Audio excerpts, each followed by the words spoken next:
അനുഗ്രഹിക്കപ്പെട്ട നല്ല സമയത്തിനായി ഞാൻ ദൈവത്തെ സ്തുതിക്കുന്നു, സ്തോത്രം ചെയ്യുന്നു. ദൈവവചനം ശ്രവിച്ചുകൊണ്ടിരിക്കുന്ന എല്ലാ ദൈവമക്കൾക്കും വീണ്ടും വരാമെന്ന് അരുളി ചെയ്തവനായ കർത്താവായ യേശു ക്രിസ്തുവിൻ്റെ ധന്യനാമത്തിൽ ഞാൻ എൻ്റെ സ്നേഹവന്ദനം അറിയിക്കുന്നു. ഇന്ന് നാം പഠിക്കുവാൻ തുടങ്ങുന്നത് 10ഉം 13ഉം സങ്കീർത്തനങ്ങൾ ആണ്. ഈ രണ്ട് അനുഗ്രഹിക്കപ്പെട്ട സങ്കീർത്തനങ്ങളും ദാവീദാണ് എഴുതിയതെന്ന് ചിന്തിക്കുന്നതിൽ തെറ്റില്ല. കഷ്ടകാലത്തും മറിഞ്ഞിരിക്കുന്ന ഒരു ദൈവത്തെക്കുറിച്ചാണ് 10ാം സങ്കീർത്തനത്തിൽ സങ്കീർത്തനക്കാരൻ വിവരിക്കുവാൻ ശ്രമിക്കുന്നത്. 10ാം സങ്കീർത്തനം 1-ാം വാക്യത്തിൽ താൻ പറയുകയാണ്, യഹോവേ, നീ ദൂരത്ത് നിൽക്കുന്നത് എന്ത്? കഷ്ടകാലത്ത് നീ മറഞ്ഞു കളയുന്നതും എന്ത്?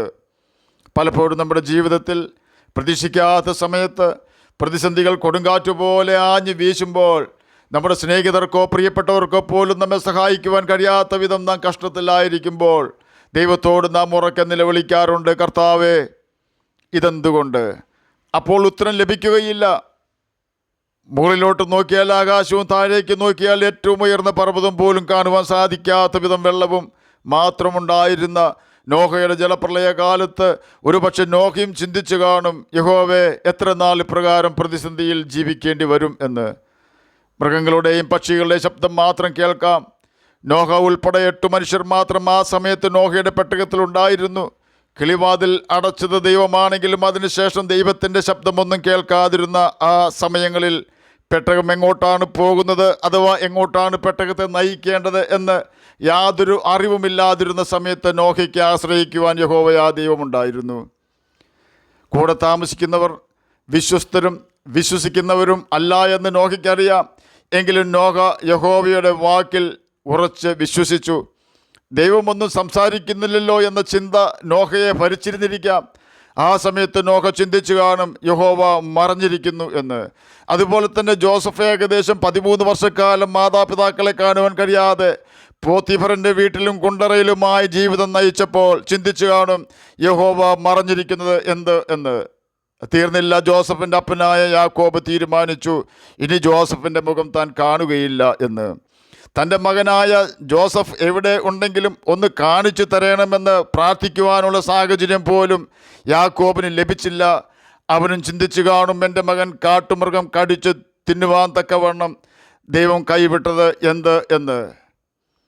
ദർശനം കണ്ടവരായ എൻ്റെ മകനെയും എന്നെയും വിട്ട് ദൈവം ദൂരത്ത് നിന്നത് എന്ത് എന്ന് യാക്കോബ് ഒരുപക്ഷെ ചിന്തിച്ചു കാണും. എന്നെ കേൾക്കുന്ന പ്രിയ ദൈവമകനെ, ദൈവമകളെ, നാം കേട്ട ഓരോ വ്യക്തികളുടെയും ജീവിതത്തിൽ കടന്നു വന്ന പോലെ ഏതെങ്കിലും പ്രതിസന്ധികളിലാണോ ജീവിക്കുന്നത്? അവരുടെ എല്ലാം ജീവിതത്തിൽ യഹോവ അഥവാ കർത്താവായ യേശു ക്രിസ്തു എന്ത് ചെയ്തുവെന്ന് നാം മനസ്സിലാക്കിയാൽ നമ്മുടെ ജീവിതത്തിൽ വരുന്ന ഏത് കഷ്ടതയ്ക്കും പ്രതിസന്ധിക്കും ദൈവത്തിനൊരു ഉദ്ദേശമുണ്ടെന്ന് മനസ്സിലാക്കുവാൻ നമുക്ക് കഴിയും. യേശുവിൻ്റെ സ്നേഹിതനായ ലാസർ ദീനം പിടിച്ചു കിടക്കുമ്പോൾ വിവരം അറിയിച്ചെങ്കിലും യേശു ചെന്നില്ല. എല്ലാറ്റിനും കർത്താവിനൊരു സമയമുണ്ട്. അവൻ സകലവും നന്നായി ചെയ്യുന്നവനാണ്. നാം അവന് വേണ്ടി കാത്തിരിക്കണമെന്ന് മാത്രം. യെശയ്യാ പ്രവചനം 45-ാം അധ്യായം 15-ാം വാക്യത്തിൽ ഇപ്രകാരം രേഖപ്പെടുത്തിയിരിക്കുന്നു, ഇസ്രയേലിൻ്റെ ദൈവവും രക്ഷിതാവുമായുള്ളോവേ, നീ മറഞ്ഞിരിക്കുന്ന ദൈവമാകുന്നു. 13-ാം സങ്കീർത്തനം 1-ാം വാക്യത്തിൽ ദൈവം മറക്കുകയും മുഖം മറയ്ക്കുകയും ചെയ്യുന്നുവെന്ന് സങ്കീർത്തനക്കാരൻ സങ്കടപ്പെടുകയാണ്. 22-ാം സങ്കീർത്തനം 1-ാം വാക്യത്തിൽ ദൈവമേ, നീ കൈവിട്ടത് എന്ത്? അകന്നു നിൽക്കുന്നത് എന്ത് എന്ന് സങ്കീർത്തനക്കാരൻ ആവലാതി പറയുന്നു. 42-ാം സങ്കീർത്തനം 9-ാം വാക്യത്തിലും നീ എന്നെ മറന്നത് എന്ത് എന്ന് ദൈവത്തോട് ചോദിക്കുകയാണ്. 43-ാം സങ്കീർത്തനം 2-ാം വാക്യത്തിൽ നീ എന്നെ തള്ളിക്കളഞ്ഞത് എന്ത് എന്ന് പരാതിപ്പെടുന്ന എഴുത്തുകാരനെ നമുക്ക് കാണുവാൻ കഴിയും. ദൈവം നമ്മുടെ കഷ്ടകാലത്തും പ്രതികൂലങ്ങളിലും മറഞ്ഞിരിക്കുന്നതിൻ്റെയും മറുപടി താമസിക്കുന്നതിൻ്റെയും കാരണം നമുക്കിന്ന് മനസ്സിലാക്കുവാൻ ദൈവം ഇടവരുത്തും. നോഹയുടെ പ്രതികൂല സമയത്ത് നോഹ ദൈവശബ്ദമൊന്നും കേൾക്കുന്നുണ്ടായിരുന്നില്ല. എങ്കിലും നോഹയും ദൈവവുമായൊരു പലകയുടെ വ്യത്യാസം മാത്രമായിരുന്നു ഉണ്ടായിരുന്നത്. 29-ാം സങ്കീർത്തനം 10-ാം വാക്യത്തിൽ ഇപ്രകാരം രേഖപ്പെടുത്തിയിരിക്കുന്നു, യഹോവ ജലപ്രളയത്തിന്മീതെ ഇരുന്നു, യഹോവ എന്നേക്കും രാജാവായി ഇരിക്കുന്നു. വെള്ളം എത്ര ഉയർന്നാലും നോഹയുടെ പെട്ടകം വെള്ളത്തിൻ്റെ മുകളിൽ തന്നെ ഒഴുകി നടക്കും. നോഹയ്ക്ക് പ്രളയജലത്തിൽ പെട്ടകം എങ്ങോട്ട് കൊണ്ടുപോകണമെന്ന് നിശ്ചയമില്ലെങ്കിലും ജലപ്രളയത്തിന്മീതെ അഥവാ പെട്ടകത്തിന്മീതെ സിംഹാസനം ഇട്ടിരിക്കുന്ന യഹോവ രാജാവാണ്. അവന് എല്ലാറ്റിലും നിയന്ത്രണമുണ്ട്. അവൻ സകലത്തെയും ഭരിക്കുന്നു. അവനെല്ലാം കൺട്രോൾ ചെയ്യുന്നവനാണ്. പെട്ടകത്തെയും പെട്ടകത്തിലുള്ളവരെയും സംരക്ഷിക്കുവാൻ അവൻ ശക്തനാണ്. തന്നോട് മഴയെക്കുറിച്ച് അരുളപ്പാട് തന്ന യഹോവ അവൻ്റെ വാക്കു പാലിച്ച് മഴ പെയ്യിച്ച് ജലപ്രളയമുണ്ടാക്കിയെങ്കിൽ അതിൽ നിന്നും രക്ഷപ്പെടുത്തുവാനും ദൈവത്തിന് കഴിയുമെന്ന് നോഹ വിശ്വസിച്ചു. ജീവരക്ഷയ്ക്കായി പെട്ടകത്തിൽ കയറുവാനാണ് നോഹയോട് യഹോവ കൽപ്പിച്ചതെന്ന് ഉൽപ്പത്തി പുസ്തകം 6-ാം അധ്യായം 18-19 വാക്യങ്ങളിൽ രേഖപ്പെടുത്തിയിരിക്കുന്നു. ആ പെട്ടകം ജീവനാശത്തിനായി തീരുവാൻ യഹോവ സമ്മതിക്കുകയില്ലല്ലോ. എന്നെ കേൾക്കുന്ന പ്രിയ ദൈവമകനെ, ദൈവമകളെ, ഞാൻ നിന്നെ ഒരു നാളും കൈവിടുകയില്ല, ഉപേക്ഷിക്കുകയുമില്ല എന്ന് യേശു കർത്താവ് നമുക്ക് വാക്ക് തന്നിട്ടുണ്ട്. അവൻ ഇന്നുവരെയും വാക്ക് മാറിയിട്ടില്ല. ആകയാൽ ധൈര്യപ്പെടുക, അവൻ വാക്ക് പാലിക്കുക തന്നെ ചെയ്യും. ജോസഫിൻ്റെ കാര്യം എടുത്താൽ, താൻ കണ്ട ദർശനം സഫലമാകണമെങ്കിൽ തനിക്ക് ദൈവം തന്ന ദർശനത്തെ ആദരിക്കാത്ത അപ്പൻ്റെയും സഹോദരന്മാരുടെയും ഭവനത്തിൽ നിന്നും മാറി താമസിക്കേണ്ടത് അത്യാവശ്യമായിരുന്നു. ദൈവം തരുന്ന ദർശനങ്ങളിൽ വിശ്വസിക്കാത്ത ഒരു വ്യക്തിയുമായി എന്നെ കേൾക്കുന്ന പ്രിയ ദൈവമകനെ, ദൈവമകളെ, നമുക്ക് കൂടുതൽ സമ്പർക്കം ഉണ്ടാകുവാൻ ഇടവരുത്തരുത്. കാരണം നമ്മെ ദൈവത്തിൻ്റെ ദർശനത്തിൽ നിന്നും തന്നെയല്ല, ദൈവത്തിൽ നിന്നും തന്നെ അങ്ങനെയുള്ളവർ അകറ്റിക്കളയുവാൻ ഇടവരും. പോത്തിഫറിൻ്റെ ഭവനത്തിലും കുണ്ടറയിലും ജോസഫിൻ്റെ ദർശനത്തെ അംഗീകരിക്കാത്തവർ ഉണ്ടായിരുന്നില്ല. എപ്പോഴും ദൈവിക വിഷയങ്ങളിൽ വളർച്ച പ്രാപിക്കുവാൻ ആസാഫിനെ പോലെ ഇടപെടാതെ ബാധിതനാകുന്നതാണ് നല്ലതെന്ന് ജോസഫിന് കർത്താവ് മനസ്സിലാക്കി കൊടുത്തത് ഫറവോൻ്റെ രണ്ടാമനായി മിസ്രൈമിൽ ഭരിക്കുമ്പോഴായിരുന്നു. അവൻ തന്നെ പറയുന്ന വാക്കുകൾ ഇപ്രകാരമായിരുന്നു: എൻ്റെ കഷ്ടതയും പിതൃഭവനവും യഹോവ മറക്കുമാറാക്കി. ഉൽപ്പത്തി പുസ്തകം 41-ാം അധ്യായം 51-ാം വാക്യത്തിൽ ഇത് രേഖപ്പെടുത്തിയിരിക്കുന്നു.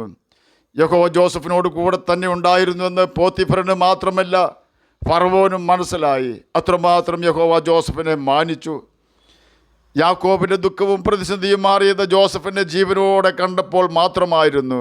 യാക്കോബിൻ്റെ ദൈവം യാക്കോബിനോട് നന്മയല്ലാതെ ഒന്നും ചെയ്യുകയില്ല എന്ന് യാക്കോബിന് അന്ന് വ്യക്തമായി മനസ്സിലായി.